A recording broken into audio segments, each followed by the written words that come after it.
রে মুরাদনগরের মানুষ,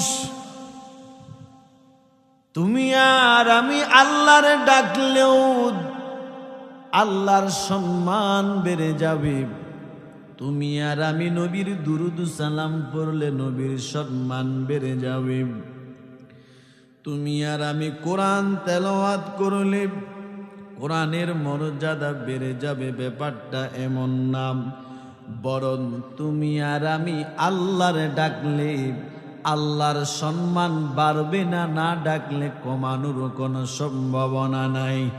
বরঞ্চ তুমি যদি আল্লাহরে ডাকো, এতে তোমার নিজের লাভ, তোমার দুনিয়া এবং আখিরাত সুন্দর করে দিবেন কি?